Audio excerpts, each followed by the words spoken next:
The restaurant was exquisite, one of those places where the chandeliers sparkled like diamonds and the wine list was longer than the menu.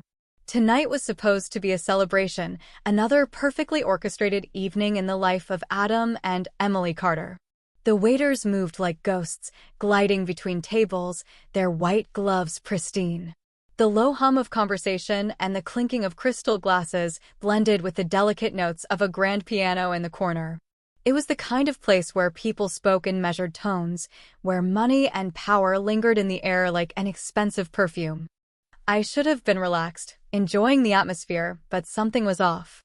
It started small, subtle glances exchanged between Adam and his parents, the way Linda, my mother-in-law, kept swirling her wine but never taking a sip, the way Mark, my father-in-law, seemed to be suppressing a smile.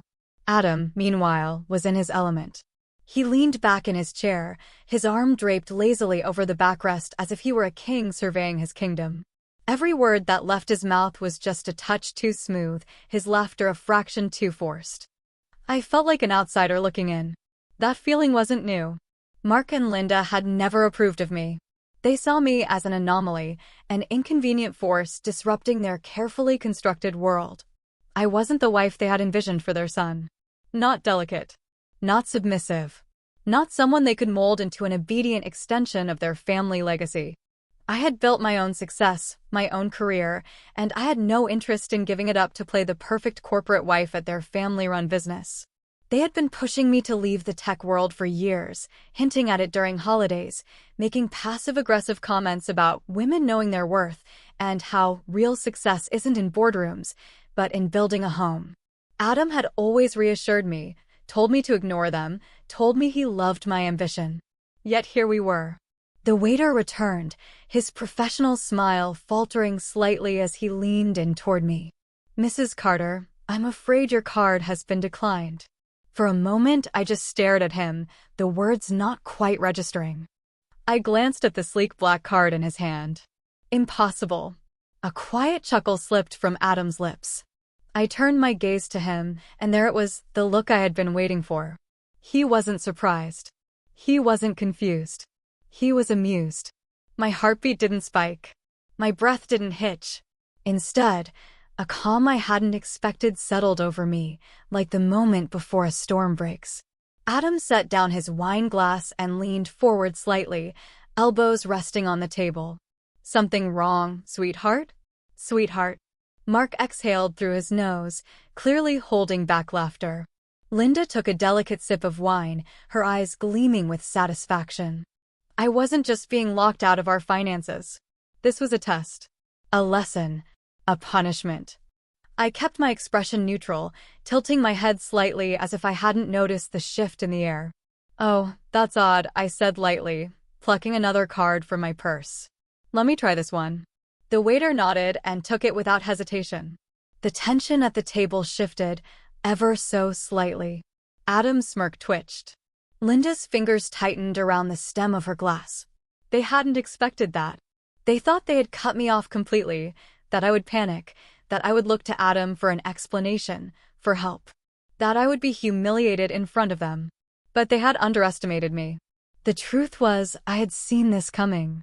A week ago, I had noticed strange activity in our accounts, transfers I hadn't authorized, security settings I hadn't changed. I had spent years designing and protecting high-level financial security systems for Fortune 500 companies. Did they really think I wouldn't notice my own money disappearing? Adam had gotten sloppy.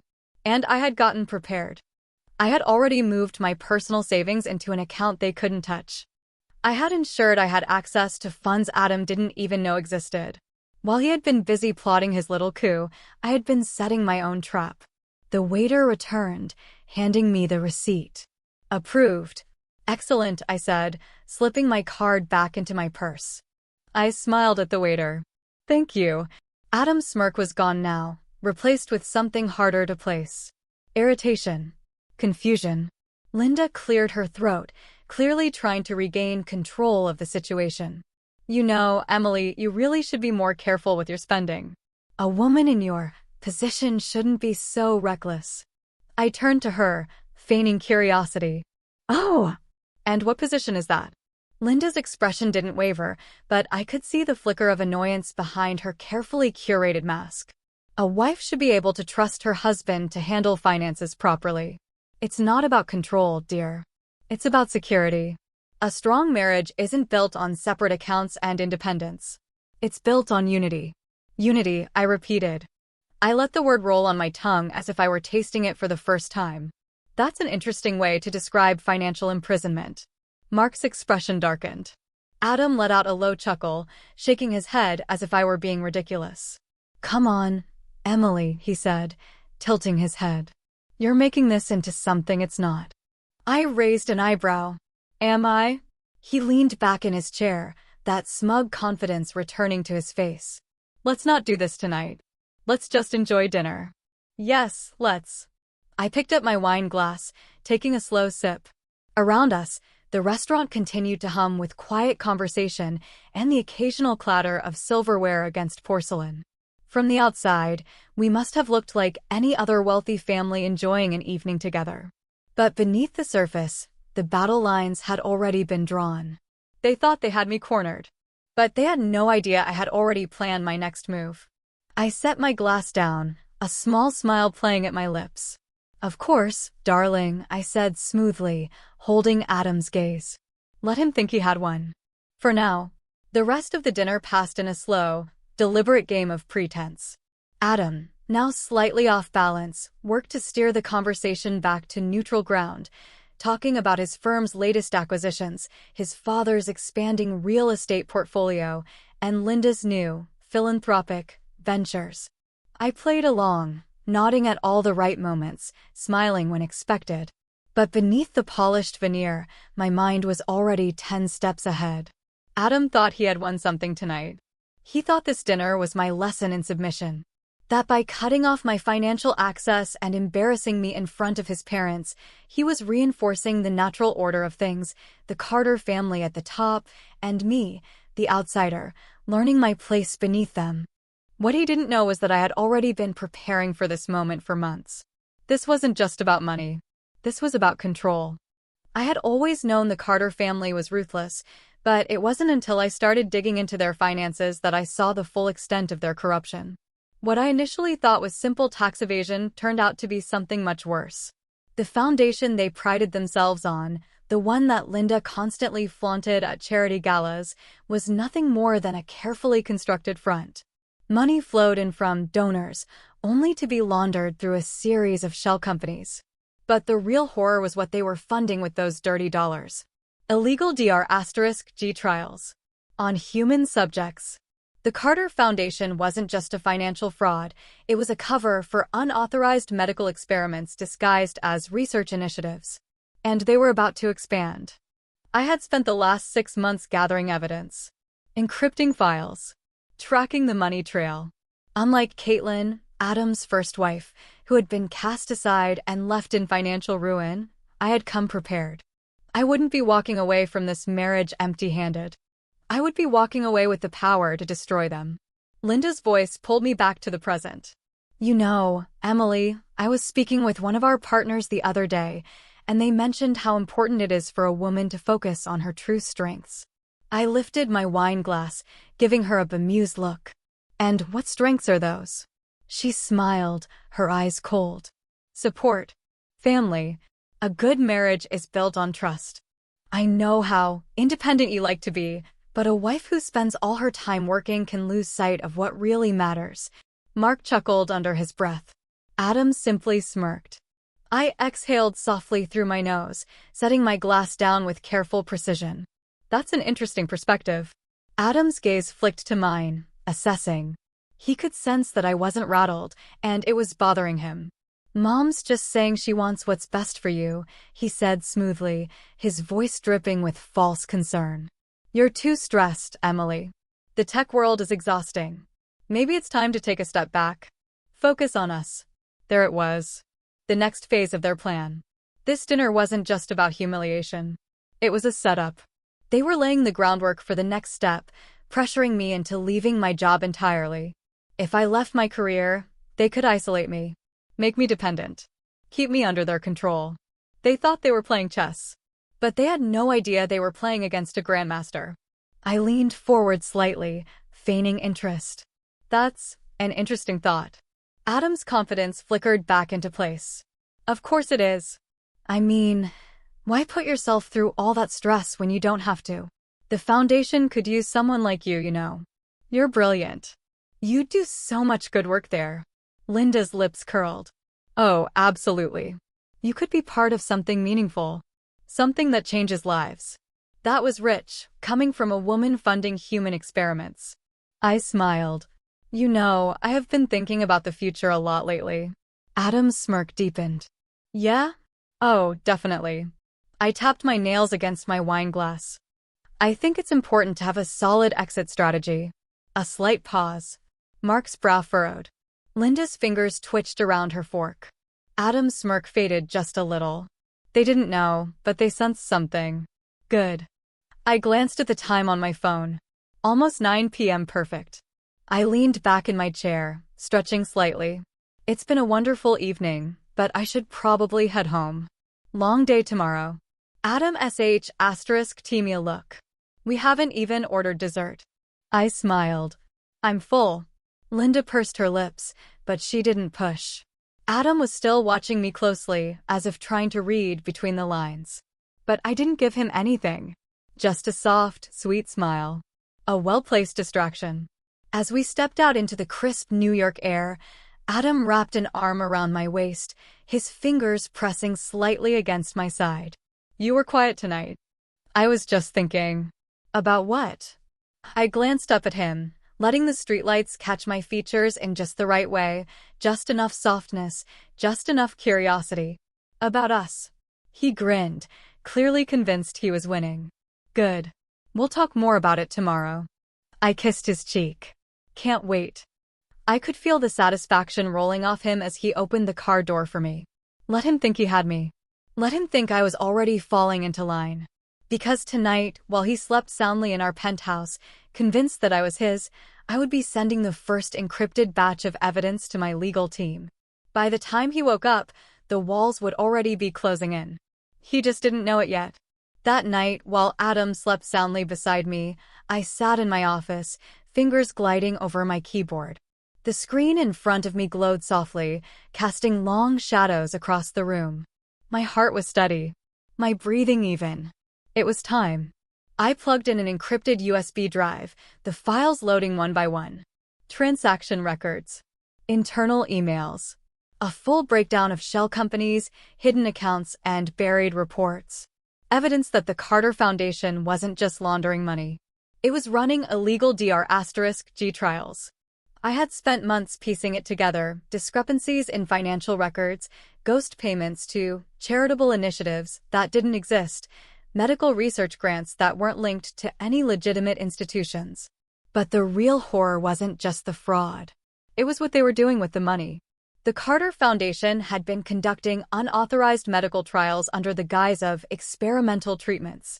They had started with desperate patients, people with terminal illnesses, those willing to try anything for a chance at survival. But when those trials didn't yield fast enough results, they expanded their reach. Their latest project was the worst yet. The International Education Initiative. It was nothing more than a front, one designed to gain access to vulnerable children in low-income communities. Under the pretense of offering medical care, they were running unapproved trials on minors. Some as young as 6. Children. A cold rage settled in my chest, tightening its grip. I had always known the Carter family was ruthless, that they valued power above all else. But this was monstrous. And I had everything I needed to expose them. I encrypted the files and sent them to my secure server, then drafted an anonymous report for a journalist I had been in contact with. Someone who had been digging into corporate medical fraud for years. By the time Adam and his family realized what was happening, it would be too late. I closed my laptop and leaned back in my chair, exhaling slowly. The pieces were in place. Now, I just had to wait for the perfect moment to strike. The next morning, Adam was in a particularly good mood. He whistled as he got dressed, buttoning his cufflinks with that same smug confidence he always carried after a win. He thought last night had been a turning point. That I was starting to see things his way. Hey, he murmured, wrapping his arms around my waist as I finished my coffee. I was thinking we should go away for the weekend. Maybe up to the Hamptons. Just the two of us. I smiled, sipping my coffee. That sounds nice. Yeah? He grinned, brushing a kiss against my temple. Good. I think we need some time away. His phone buzzed, and he pulled away, checking the screen. I watched the flicker of irritation cross his face before he masked it. Work? I asked. He sighed, rubbing a hand over his jaw. Yeah, just some bullsh asterisk tea with the foundation. I'll take care of it later. I tilted my head. Anything serious? No, he said quickly. Nothing you need to worry about. I just smiled, finishing my coffee. If only he knew. Later that afternoon, I met with Caitlin. She was already waiting for me at a small cafe in Midtown, her hands wrapped around a steaming cup of tea. She looked good, stronger than the last time I'd seen her. Her divorce from Adam had left her in ruins, but she had slowly vague asterisk and rebuilding her life. And now, she was helping me take him down. You got it all? She asked quietly as I slid into the seat across from her. I nodded, placing a small envelope on the table. Everything. Financial records, medical documents, emails. Enough to bury them. She exhaled sharply, her grip tightening on her cup. God. I studied her for a moment. Are you sure you want to be involved in this? You don't have to. No, she shook her head firmly. I do have to. Do you know what Adam did to me after the divorce? He made sure I couldn't get work. Froze our assets before the settlement was finalized. Left me with nothing. If I hadn't had help from my sister, I don't know what I would have done. Her eyes burned with quiet fury. And now, I find out his family is experimenting on kids? No. I won't sit back and let them get away with it. I nodded, passing her a second envelope. This is for your lawyer. Just in case.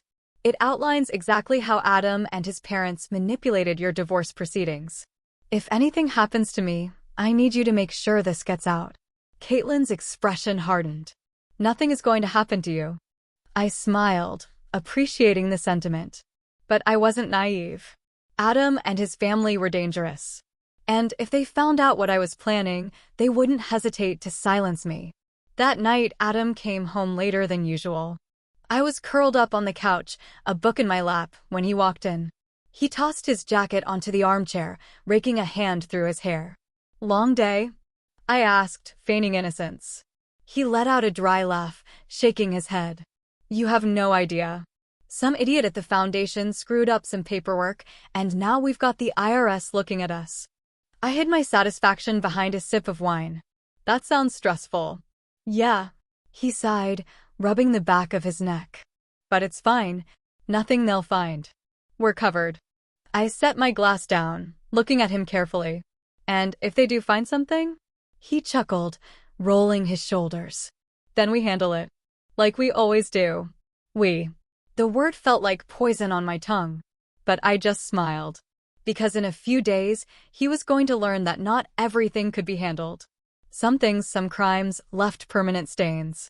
And once the truth came out, there would be no escaping the fallout. Adam was about to lose everything. Adam Carter had spent his entire life believing he was untouchable. The golden son of an influential family, groomed from birth to inherit power and wealth. He had been raised to believe the world bent to his will, that consequences were for other people, and that money could erase any problem. But nothing, not his name, not his family's wealth, not even the army of lawyers they kept on retainer, was going to save him from what was coming. And it started with a phone call. I was in the kitchen, sipping my morning coffee, when I heard Adam's phone vibrate across the marble counter. He was still in bed, so I glanced at the caller ID. Unknown number. I smiled. The first domino was falling. I turned away, pretending not to notice as the phone buzzed again. A few seconds later, Adam groaned from the bedroom. What time is it? His voice was groggy, thick with sleep. Almost 7, I said casually. Your phone's been going off. He muttered a curse and grabbed it, squinting at the screen. I watched from the corner of my eye as he answered. This is Adam. Silence. Then, his entire body stiffened. I didn't have to hear the other end of the conversation to know what was being said. I had sent the first batch of evidence to the authorities late last night. Federal investigators had been looking into the Carter Foundation for years, but they had never been able to make anything stick. Until now. Until me. Excuse me? Adam said sharply. His voice had dropped an octave, the way it always did when he was trying to mid-ate someone. Another pause. His expression darkened. No. No, this is ridiculous. We've complied with every regulation. His fingers tightened around the phone. What kind of investigation? I sipped my coffee, watching the cracks start to form in real time. No, I don't have time for this. My lawyer will be in touch. He ended the call abruptly, tossing the phone onto the counter. His jaw was tight, his shoulders tense. What's wrong? I asked, setting my mug down. Nothing, he snapped, running a hand through his hair. Interesting. He was usually better at hiding his emotions. But this? This was panic. What happened? I pressed, keeping my voice light. He exhaled sharply. Just some regulatory bullshit. A stupid audit on the foundation. It's nothing. Nothing. If only he knew. Are you sure? I tilted my head. You look stressed. I said it's nothing, he barked. Then, realizing how harsh he sounded, he forced a tight smile. Sorry. I just have a lot to deal with today.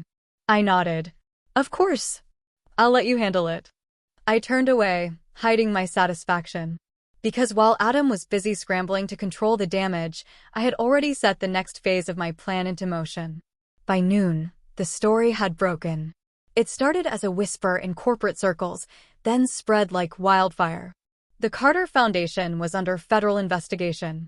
Financial fraud, corruption, suspicious medical trials. I sat at my desk, scrolling through the early reports. The media hadn't connected all the dots yet, but it was only a matter of time before they did. I knew exactly how this would play out. First, denial. Then, attempts at damage control. And when that failed, desperation. Sure enough, my phone buzzed with a message from Caitlin. Caitlin, he called me. I smirked, typing back. Me? What did he say? Caitlin, he's trying to warn me that people might start asking questions about our divorce. Wants to make sure I remember how amicable it was. I rolled my eyes. Adam thought he could get ahead of this. That if he controlled the narrative, he could contain the fallout. He had no idea how deep this went. By the time Adam came home that evening, he looked like he had aged 5 years in a single day. He didn't even acknowledge me when he walked through the door, just tossed his briefcase onto the table and loosened his tie. His hair was disheveled, his normally perfect posture slightly hunched. I took my time, setting my book aside and stretching lazily. Long day? His hands clenched into fists. You could say that, he muttered, heading straight for the liquor cabinet. He poured himself a drink, downing half of it in one go. I stood, walking toward him slowly. Want to talk about it? He scoffed. No. I leaned against the counter, watching him closely. Is it about the investigation? His jaw twitched. How do you know about that? I arched an eyebrow. It's all over the news, Adam. He exhaled sharply, rubbing his temples. It's bullshit. Just the media blowing things out of proportion. We'll get through it. I nearly laughed. You don't seem convinced, I said instead. He turned to me, his expression suddenly sharp. What do you know about this? The accusation in his tone sent a thrill through me. I tilted my head, feigning innocence. What do you mean? You've been different lately, he muttered, studying me. Calm. I smiled. Is that a problem? He didn't answer right away. He just kept looking at me, as if trying to decipher something. For the first time, he was starting to suspect. Good. I took a step closer, placing a hand on his chest. You know I'll always stand by you, right? His body tensed under my touch. Of course, he said automatically. Liar. I let my fingers trail down his arm, stepping away just as his phone buzzed again. Another call. Another problem. Another crack in his world. Adam Carter was unraveling. And soon, he would have nothing left. Meanwhile, In an undisclosed location, federal prosecutors were reviewing the files I had sent. The financial records, the emails, the detailed breakdown of every illegal experiment. One investigator leaned back in his chair, shaking his head. "This is bigger than we thought," he muttered. His partner exhaled. "Yeah. And if this checks out, we're not just talking about financial crimes. We're talking about human rights violations." The first investigator nodded grimly. This could bring down the entire Carter empire. They both knew what that meant. The investigation wasn't just about Adam anymore. It was about Mark Carter, Linda Carter, every executive involved in the foundation. And once the first arrest was made, the whole house of cards would come crashing down. Back at home, Adam's phone rang again. He looked at the screen, his face paling slightly. His father. I watched as he hesitated, then finally answered. "Dad," he said, forcing his voice to stay calm. "I know. I heard." I leaned against the counter, sipping my wine as I listened to the one-sided conversation. Adam's world was burning. And I was just getting started. The grand ballroom of the Whitmore Hotel glittered under the weight of wealth and influence. Tonight was the Carter Foundation's annual gala, an event designed to flaunt the family's power, attract high-profile donors, and reinforce the illusion that they were pillars of generosity and virtue. From the outside, it was a masterpiece. The chandeliers cast golden light across the room, the champagne flowed endlessly, and the city's elite danced through an evening of manufactured elegance.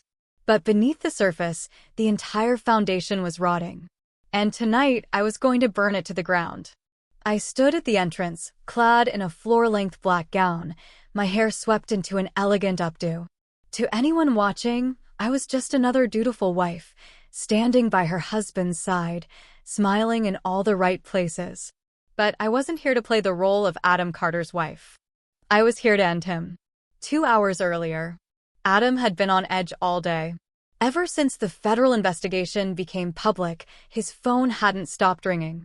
His father had flown in from D.C. to handle damage control, and his mother was in full crisis management mode, calling in favors from senators, CEOs, and anyone else who owed them. But nothing they did could stop what was coming. And Adam knew it. "Emily," he said as he adjusted his tie in the mirror. "You're quiet." I met his gaze through the reflection, offering a small smile.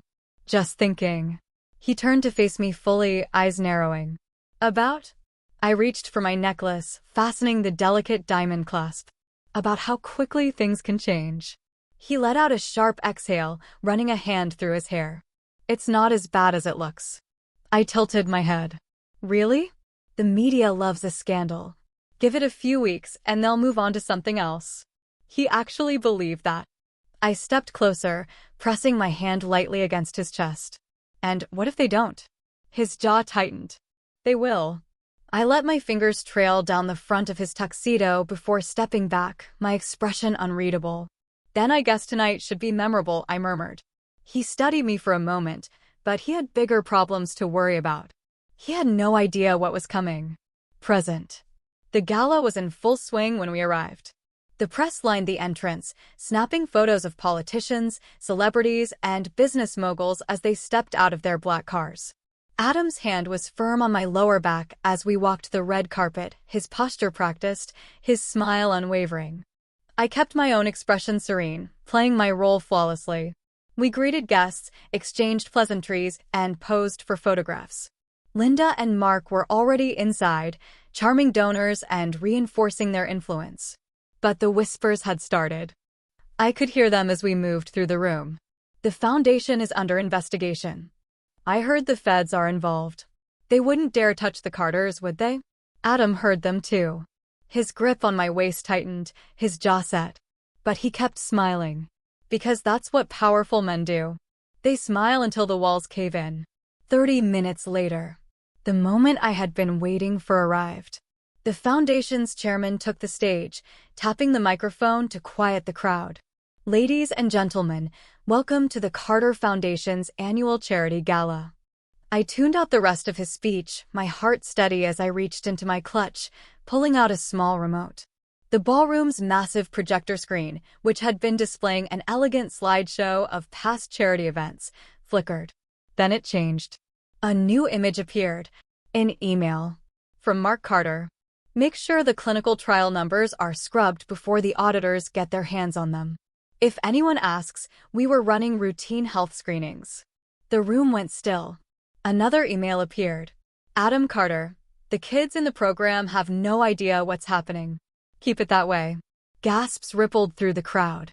A third image. Bank statements. Wire transfers. Proof of illegal medical trials. On children. Linda Carter sh*T to her feet, her face pale. Turn that off. The chairman stammered, looking wildly around for the AV team. But no one moved, because the screen was still changing. Photographs now. Children in hospital beds. Medical reports. A breakdown of the unapproved Dr*G trials. I turned to Adam. And for the first time in his life, he looked afraid. You. His voice was barely above a whisper. I smiled. The chaos erupted instantly. Journalists in the crowd scrambled for their phones, snapping photos, recording the screen. Guests murmured, horrified, some already pulling away from the Carters. Linda tried to grab the microphone. This is a lie, a smear campaign against our family. But then, the final slide appeared. A time-stamped email. Adam Carter, if anyone talks, they disappear. And then, right on cue, the doors of the ballroom burst open. Federal agents stormed in. FBI, hands where we can see them. Linda screamed. Mark staggered back. Adam didn't move, his face frozen in shock. I stepped away from him, slipping off my wedding ring and placing it on the nearest table. It was over. I turned, walking toward the exit as Adam shouted after me. Emily, you don't know what you've done. I paused, glancing at him over my shoulder.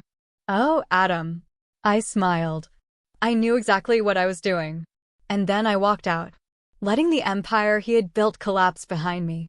The Carter family had spent decades building their empire, and it took less than 24 hours for it to collapse. The morning after the gala, every major news outlet was running the story. The Carter family scandal, human experimentation, fraud, and FBI investigation. Headlines screamed their downfall.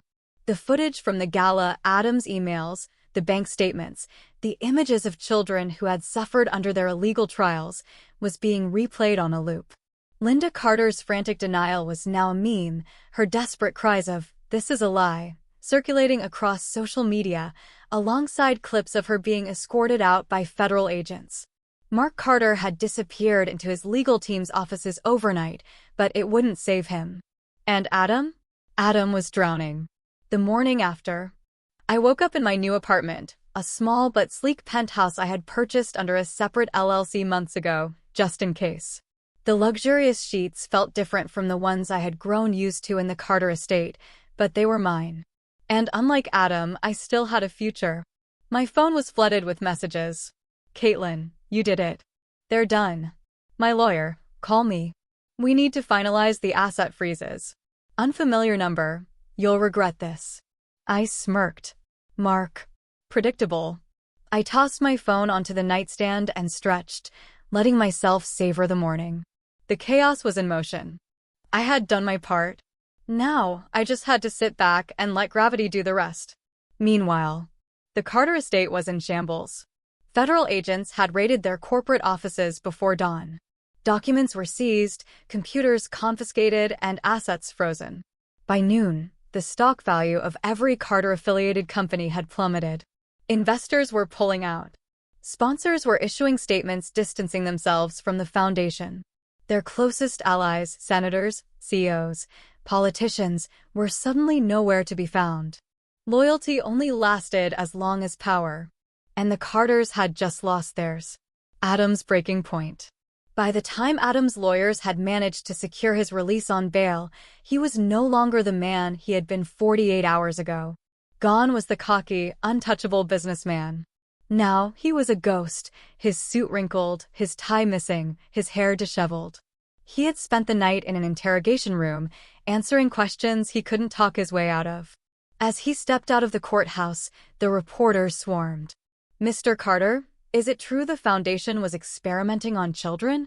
Do you have any statement regarding the FBI's findings? Are you facing prison time?" Flashbulbs exploded. The crowd pressed in. Adam barely made it to his car before slamming the door shut, his breath coming in ragged gasps. His father's voice rang in his head from their earlier call. "Fix this, Adam, or we all go down." But there was no fixing this. The evidence was airtight. And his family? His father was already looking for a way to save himself. His mother was refusing to leave the estate, claiming everything was a conspiracy. And Adam? Adam was running out of time. The final betrayal.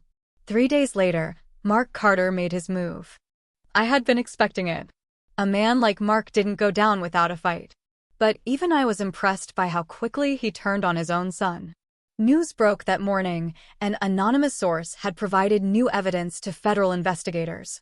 Documents, recordings, and signed approvals, all pointing to Adam as the key architect of the Foundation's most illegal activities.